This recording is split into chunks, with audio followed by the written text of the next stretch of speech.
الحمد للہ رب العالمین والصلاة والسلام علی سید الانبیاء والمرسلین اما بعد فاعوذ باللہ من الشیطان الرجیم بسم اللہ الرحمن الرحیم ان اللہ یامر بالعدل والاحسان وایتاء ذی القربی وینہی عن الفحشاء والمنکر والبغی یعظکم لعلکم تذکرون۔ صدق اللہ مولانا العظیم وصدق رسولہ النبی الامی الکریم ونحن علی ذلک من الشاہدین والشاکرین والحمد للہ رب العالمین۔ معزز حاضرین و ناظرین و سامعین،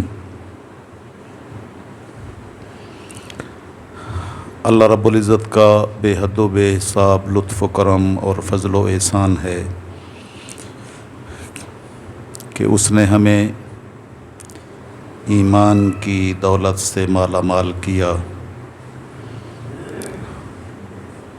اور سید الانبیاء خاتم النبیین رحمۃ للعالمین صلی اللہ تعالیٰ علیہ وسلم کی غلامی اور آپ کی امت سے پیدا فرمایا۔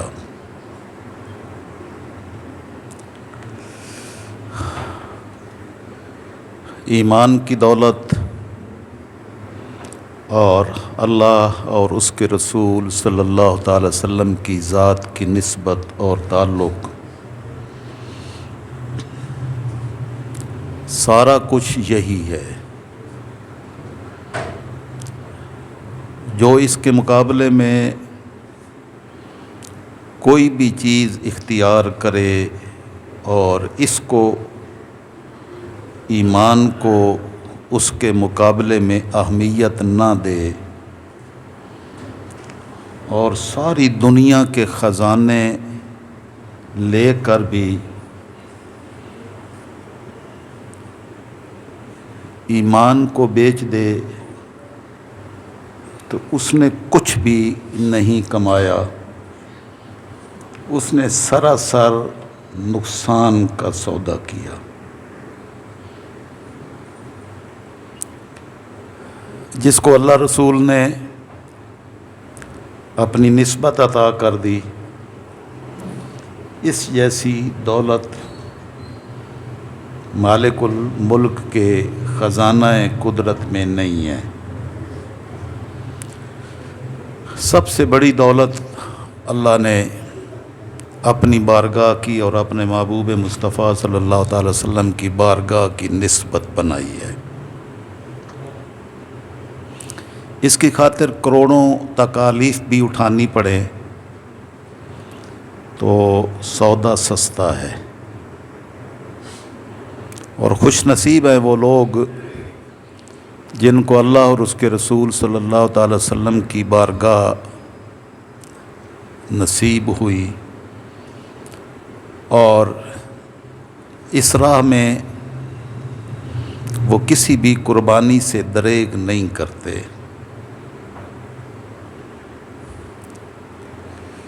دنیا میں انسان سمجھتا ہے کہ شاید میں نے مال اکٹھا کر لیا، میں نے لوگوں پر ظلم کیا، میں نے سرکشیاں کی، لوگوں کو نیچا دکھا دیا، تو شاید میں سرخرو ہو گیا۔ تو سرخرو نہیں ہوا ہے، تباہ و برباد ہو گیا۔ یہاں دنیا میں اگر انسان کو کوئی گرفت اس کی زیادتی اور ظلم پر نہ بھی ہو سکے تو وہ یہ مت سمجھے کہ میرا محاسبہ نہیں ہوگا۔ رب ذوالجلال نے یہ دنیا میں عدل کا حکم دیا مومنین کو، اور دنیا کی عدالت بھی لگائی، لیکن یہاں کے منصف، یہاں کے گواہ اپنی خواہشات کی خاطر غلطی بھی کرتے ہیں، زیادتی اور ظلم بھی کرتے ہیں، لیکن مالک الملک نے ایک دن ایسا رکھا ہے کہ جس دن زیادتی کوئی نہیں ہو سکے گی۔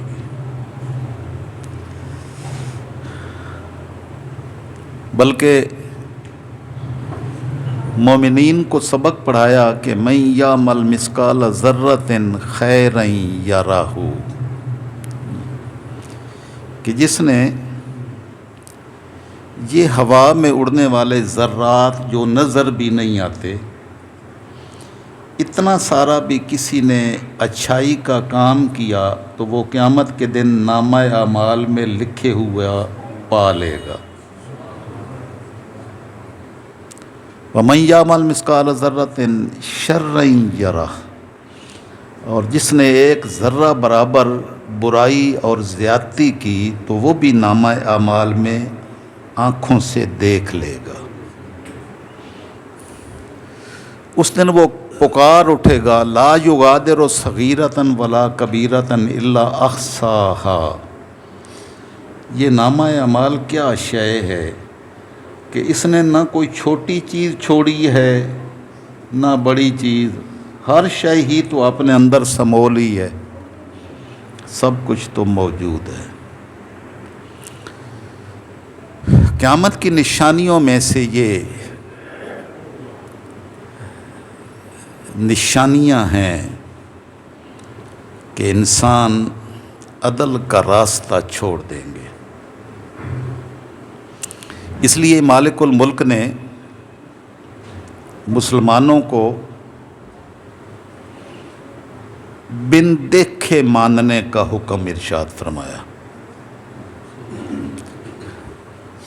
کہ ابھی وہ قیامت آئی نہیں ہے نا، دیکھی نہیں ہے نا،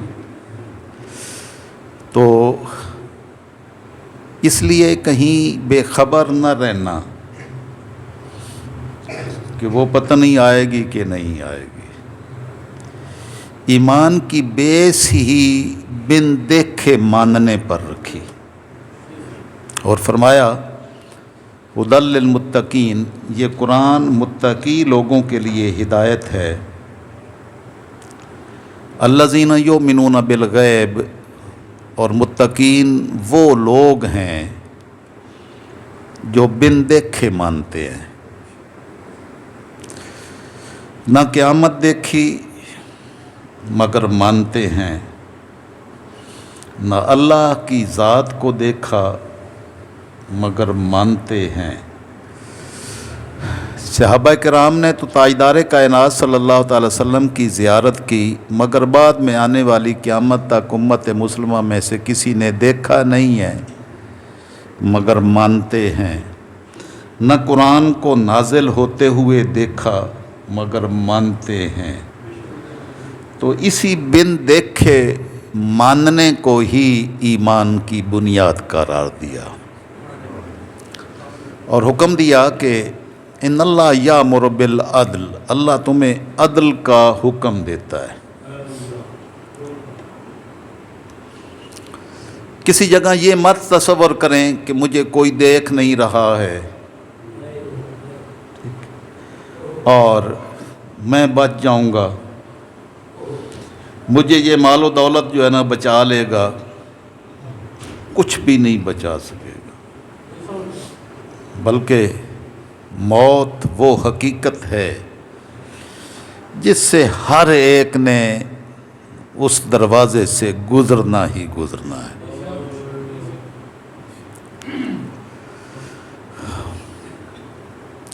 انسان کی یہ ویل لکل ہمزۃ لمزہ الذی جمع مالا واخلدہ وعددہ، یحسب ان مالہ اخلدہ، وہ مالوں کو، مال دولت کو گن گن کے رکھتا ہے کہ یہ اس کو ہمیشہ رہنے کا سبب بن جائے گا۔ نہیں، سارے مال و دولت والے، بڑے متکبر، ظلم والے، فرعون، نمرود، سارے اس دنیا سے رخصت ہو گئے۔ ان کو اپنی مال و دولت، جاہ و حشمت، سلطنتیں کچھ بھی تو بچا نہ سکی۔ بچا صرف وہ جس نے درخواست کی، اللہم مالک الملک، اے ساری بادشاہتوں کے مالک، تو تل ملک کا منتشا، تو جسے چاہتا ہے یہ بادشاہتیں عطا کر دیتا ہے، وتنزع الملک ممن تشاء، اور جس سے چاہتا ہے یہ بادشاہتیں چھین لیتا ہے۔ ہم نے بادشاہتیں ملتے بھی دیکھیں اور چھنتے بھی دیکھیں۔ انسان کو شیطان یہی بہکاوا دیتا ہے کہ یہ مال و دولت تمہیں ہمیشہ رکھے گا، باقی رکھے گا، تم بچ جاؤ گے، لیکن بچتا کوئی نہیں ہے۔ انسان کو شیطان نے اسی غلط فہمی میں پھر ظلم پر اکسایا، زیادتی پر اکسایا، دوسروں کے خون نچوڑنے پر اکسایا، اور اس ظلم کے راستے میں پتہ نہیں کیا کیا کر دیا۔ لیکن مالک الملک نے اپنے محبوب کے غلاموں کو پہلا حکم ہی عدل کا دیا۔ ان اللہ یامر بالعدل، اللہ عدل کا حکم دیتا ہے، والاحسان، اور عدل سے بھی آگے احسان کا حکم دیتا ہے۔ عدل تو ہے انصاف کیا، ہر ایک کے ساتھ انصاف کیا، لیکن احسان یہ ہے کہ جس نے تمہارے ساتھ اچھا سلوک نہیں بھی کیا، اس کے ساتھ بھی تم اچھا سلوک کرو۔ یہ اگلا درجہ مالک الملک نے فرمایا کہ اللہ تمہیں احسان کا، عدل کا حکم دیتا ہے اور احسان کا حکم دیتا ہے۔ واللہ یحب المحسنین، اللہ ان احسان کرنے والوں سے پیار کرتا ہے، کیونکہ وہ خود محسن ہے۔ وہ بندوں کے ہزاروں ظلم، زیادتیاں، نافرمانیاں دیکھ کر بھی فوری گرفت نہیں کرتا۔ وہ شہنشاہ ہے کہ جس کے دست قدرت میں ساری گرفت موجود ہے، جب چاہے اگلا سانس ہی روک دے، لیکن وہ کافروں کے بھی سانس نہیں روکتا۔ تو وہ دیکھتا ہے سب کچھ، ظلم و بربریت دیکھتا ہے، اور پھر بھی فوری گرفت نہیں کرتا۔ وہ اتنا بڑا محسن ہے، اور وہ چاہتا ہے کہ اس کے محبوب کے غلام بھی محسن بنے، احسان کرنے والے، وہ دوسروں پر گرفت کرنے والے نہ ہوں، دوسروں کی غلطیوں سے صرف نظر کرنے والے ہوں۔ اور یہ ضابطہ ہے کہ جو اپنے بارے میں سوچتا ہو کہ اس کی غلطیوں سے کوئی درگزر کر دے اور گرفت نہ کرے، اور اللہ سے یہ دعا مانگے اور توقع رکھے کہ مالک اس کی غلطیوں سے صرف نظر فرما کے اس کو معاف کر دے، تو وہ معاف کرنا بھی تو سیکھے۔ پہلے دوسروں کی معافیاں قبول کرنا اور اس سے صرف نظر کرنا، درگزر کرنے کا سلیقہ سیکھے گا تو توقع اس کی ذات سے بھی رکھے کہ وہ اس سے درگزر فرمائے گا۔ جو چاہتا ہے کہ اللہ کی ذات اس پر رحم کرے، تو وہ دوسروں پر رحم کرنا سیکھے۔ تو جو رحم کرتا ہے اس پر رحم کیا جاتا ہے، اور جو دوسروں پر رحم کرتا نہیں ہے اس کو اللہ کی رحمت سے بھی فائدہ میسر نہیں ہوگا۔ لا یرحم من لا یرحم، آقا علیہ السلام نے فرمایا جو رحم کرتا نہیں ہے اس پر رحم کیا بھی نہیں جاتا۔ الراحمون، اے رحم کرنے والے لوگوں، ارحموا من فی الارض یرحمکم من فی السماء، اے رحمت کا دامن تھامنے والوں اور دوسروں کے لیے پیکر رحمت بننے والوں، تم زمین والوں پر رحم کرو، آسمان والا تم پر رحم کرے گا۔ تو یہ سبق سکھایا گیا تاجدار کائنات صلی اللہ تعالی وسلم کی امت کو کہ اللہ تمہیں حکم دیتا ہے عدل کا، احسان کا۔ اب یہ عدل جو ہے یہ صرف وہاں عدالت میں نہیں ہوتا، مومن شخص کی ہر جگہ ہر حال میں عدالت لگی ہوتی ہے۔ مومن کی عدالت کسی وقت کسی لمحے بھی ختم نہیں ہوتی،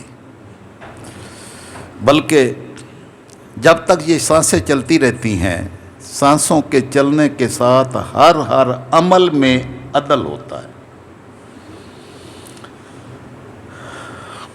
عقائد میں عدل ہے، حقوق اللہ میں عدل ہے، حقوق العباد میں عدل ہے، سوچ میں عدل ہے، فکر میں عدل ہے، ہر جگہ عدل چلتا رہتا ہے۔ تنہائی میں بھی عدل ہے، اکیلے پہ بیٹھا ہے، اکیلے بیٹھے بھی وہ اپنے ساتھ عدل کرے۔ تو مالک الملک نے عدل کا حکم دیا، والاحسان، اور دوسروں سے درگزر کر کے احسان کرنے کو حکم دیا، وایتاء ذی القربیٰ، اور اپنے جو عزیز رشتہ دار بہن بھائی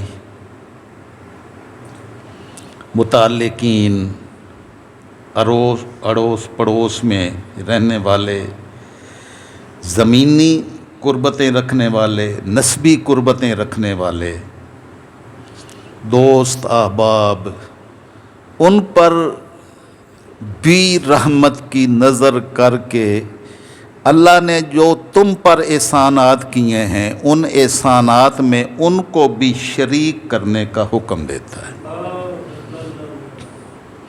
اگر کوئی سوچے کہ یہ میرے پاس اتنے خزانے ہیں، اتنا مال و دولت ہے، اتنی چیزیں ہیں، کسی کو مالک الملک نے محروم رکھا، اس کے پاس وسائل نہیں ہیں، تو وہ یہ سمجھے کہ بھئی میں تو بڑا سمجھدار اور بڑا عقل مند تھا، تو یہ میں نے پیسے، میں نے یہ جائیدادیں، میں نے یہ سامان اکٹھا کر لیا، تو یہ تو کسی کام کا نہیں ہے، اس کو تو نہ عقل ہے نہ بت ہے اس کے پاس کچھ بھی نہیں ہے۔ تو بھائی تو نے کسی اپنی عقل مندی کی وجہ سے یہ رزق نہیں حاصل کیا ہے، اللہ کی عطا سے حاصل کیا ہے، اور کسی کو ملتا ہے تو اللہ کی عطا سے ملتا ہے۔ عقل مندیوں کی بنیاد پہ رزق تقسیم نہیں کیے جاتے۔ سیدنا علی المرتضیٰ رضی اللہ تعالیٰ عنہ نے فرمایا، لو کانت الارزاق علی الحجا، اگر رزق عقل مندیوں کی وجہ سے ملتے ہوتے، یعنی عقل مندوں کو اپنی عقل کی بنیاد پر رزق میسر آ جاتا، لَهَلَكْنَا لِجَهْلِهِنَّ الْبَهَائِمُ، تو یہ جو چوپائے ہیں ان میں تو عقل نہیں ہوتی، تو وہ اپنی جہالت اور بے عقلی کی وجہ سے کب کے مر گئے ہوتے،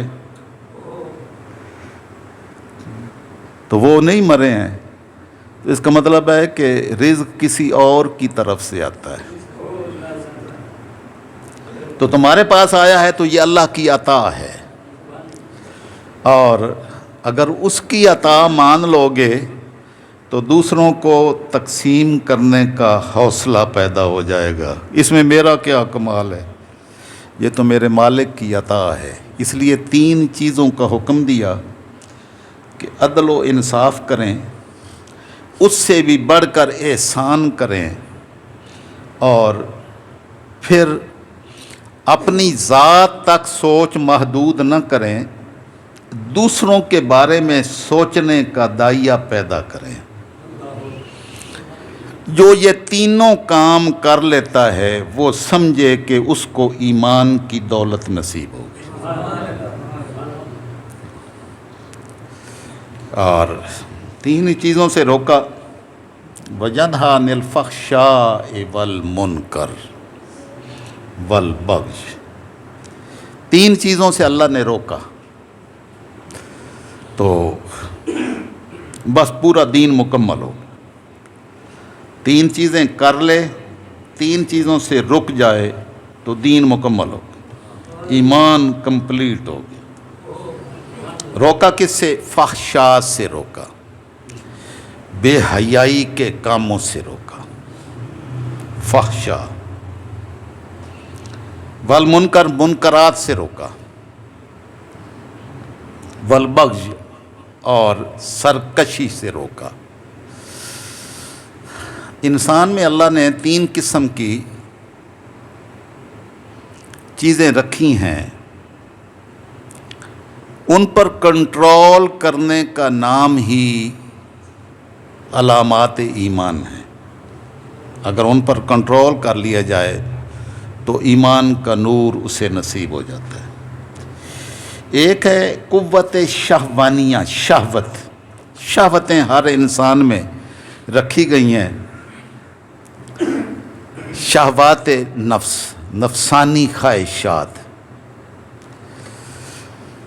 تو نفسانی خواہشات کا جب غلبہ ہوتا ہے اور انسان اس کو کنٹرول نہیں کر سکتا، تو نفسانی خواہشات کے غلبے کی شکل میں اس صورت میں جو افعال انسان سے سرزد ہوتے ہیں ان کو فحشاء کہتے ہیں۔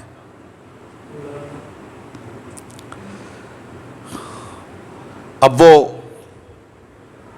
نفسانی خواہش کی تکمیل کے لیے، شہوت کی تکمیل کے لیے اپنی نظریں وہاں لگاتا ہے جہاں اس کو روکا گیا تھا۔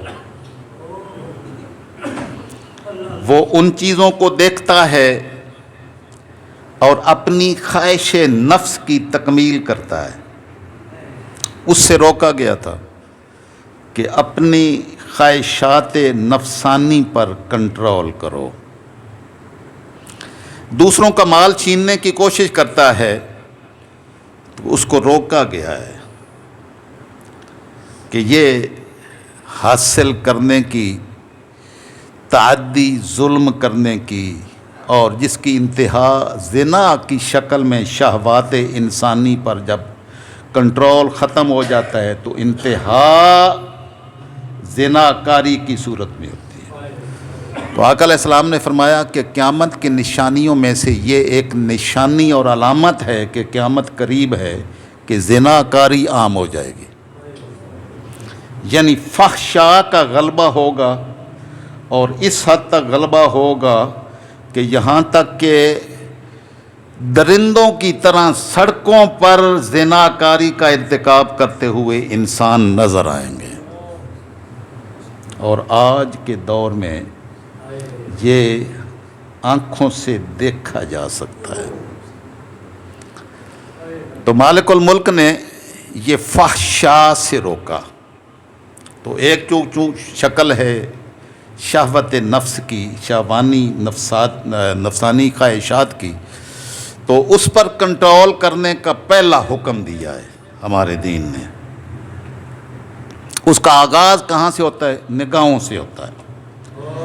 نگاہوں کو کنٹرول کرنے کا حکم دیا تاکہ یہ سوتا یہاں ہی بند ہو جائے۔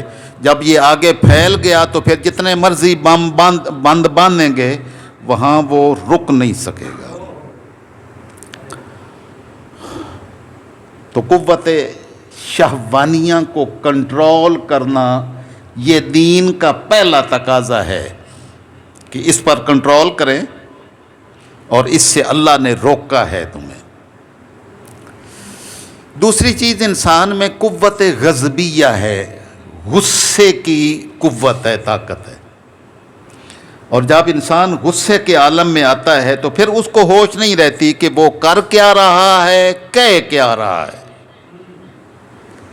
تاجدار کائنات صلی اللہ تعالی وسلم نے فرمایا کہ غصہ ایک انگارہ ہے، آگ ہے۔ آقا علیہ السلام نے فرمایا آپ نے کبھی کسی غصہ کرنے والے کی آنکھوں کی طرف نہیں دیکھا کہ اس کی آنکھیں سرخ ہو جاتی ہیں، اس کی گردن کی رگوں کی طرف نہیں دیکھا کہ غصے کے عالم میں اس کی رگیں پھول جاتی ہیں؟ تو فرمایا کہ قوت غضب کو کنٹرول کریں، اس غصے کی طاقت کو کنٹرول کریں، کیونکہ جب غصہ آتا ہے تو پھر انسان نہ سچ دیکھتا ہے نہ جھوٹ دیکھتا ہے، نہ اس کو ایمان کی علامت نظر آتی ہے نہ کفر کی علامت نظر آتی ہے، پھر وہ اس غصے کے اندر وہ کر جائے گا جس کا تصور بھی نہیں کیا جا سکتا۔ یہاں تک کہ آپ نے بھی سنا ہوگا، میں نے بھی سنا، 20 روپے پر بندے کو قتل کر دیا ہے، ایک روٹی بچے کے کسی ایک روٹی چرانے پر اس کو قتل کر دیا۔ یعنی غصہ اس نے یہ بھی نہیں سوچنے دیا کہ یار 10-15 روپے کی روٹی تھی اور وہ بیچارہ بھوکا ہوگا تو اس کو روٹی چرانے کی ورنہ کیا ضرورت پیش آئی تھی۔ تو اگر اس نے روٹی چرائی ہے تو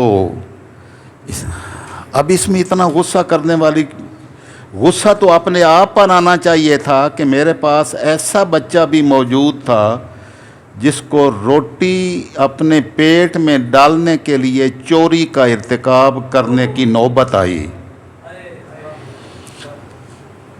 ایک میں کلپ دیکھ رہا تھا، باہر کے کسی جج کا تھا، تو بچے نے کسی سٹور سے روٹی چرائی، مقدمہ پیش ہوا جج کی عدالت میں، تو جج نے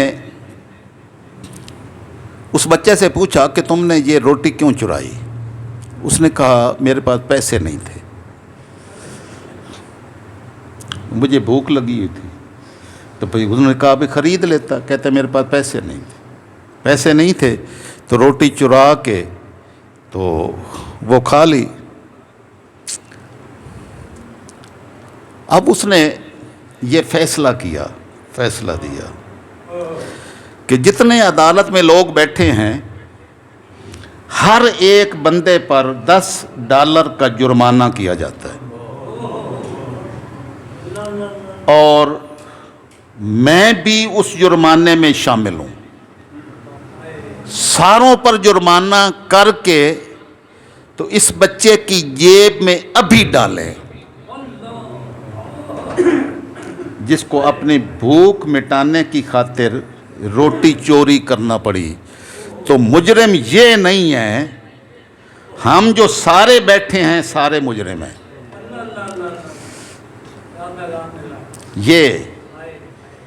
یہ عدل ہے۔